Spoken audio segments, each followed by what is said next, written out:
Daniel had learned long ago not to take it personally. People came to Rosie's for cheap coffee, greasy eggs, and quick refills. Not for conversation with a struggling man carrying his own invisible weight. He moved fast, kept his head down, and apologized even when things weren't his fault.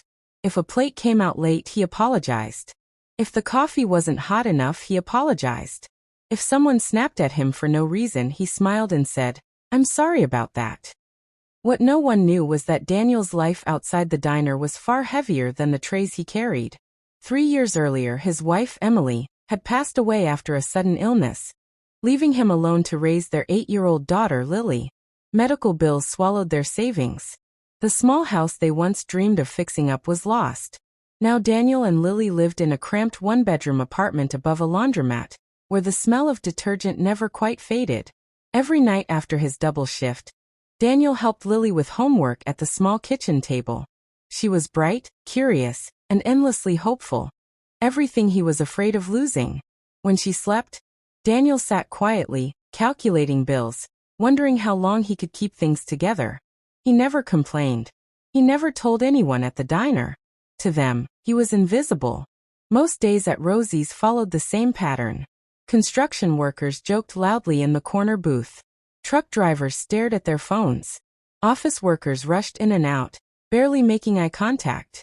Tips were small, sometimes none at all. Daniel still treated everyone the same, with respect.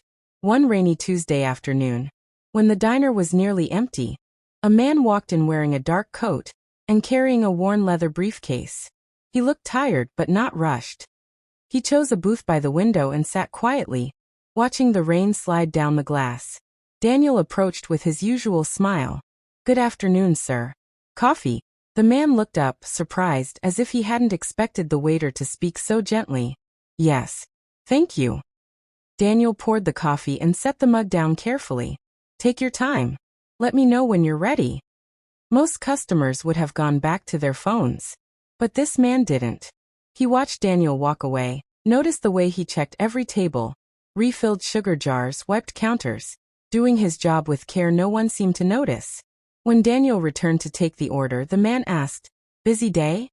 Daniel paused, slightly caught off guard. "It comes and goes," he said honestly. The man nodded. "What's your name?" "Daniel." "I'm Thomas," the man replied. "Nice to meet you, Daniel." It was a small moment, a simple exchange, but it stayed with Daniel longer than it should have. Someone had asked his name, and used it. Thomas came back the next day, and the next. Sometimes he ordered a full meal, sometimes just coffee. He always said hello, always thanked Daniel. Over time, small conversations grew. Thomas asked about Lily when Daniel mentioned her once in passing. Daniel learned Thomas traveled often for work, and had recently lost his wife too. There was no pity in Thomas's eyes, just understanding. One evening, near closing time, Daniel found Thomas still sitting in his booth, staring at an empty cup. The rain was falling again. "You okay?" Daniel asked. Thomas hesitated, then said, "Do you ever feel like no matter how hard you try, the world just doesn't see you?" Daniel felt something tighten in his chest. He nodded slowly. "Every day." That night, Thomas left a tip larger than usual. Daniel tried to hand it back, thinking it was a mistake. Thomas smiled gently. "It's not. You earned it." Weeks passed. Winter came. Business slowed. One afternoon, Daniel's manager pulled him aside and warned him that hours might be cut. Daniel nodded, thanked him, and went back to work, but fear followed him all day. Fewer hours meant harder choices. Food or heating, rent or medicine. That evening, Thomas came in again. After finishing his meal, he asked Daniel to sit for a moment. "I don't usually do this," Thomas said, opening his briefcase. "But I want you to read this." It was a folded document. An offer letter. Thomas explained that he owned a small logistics company and had been looking for someone reliable, someone who understood hard work and responsibility. "I've watched you," he said. "Not just how you serve food, but how you treat people." Daniel's hands shook as he read.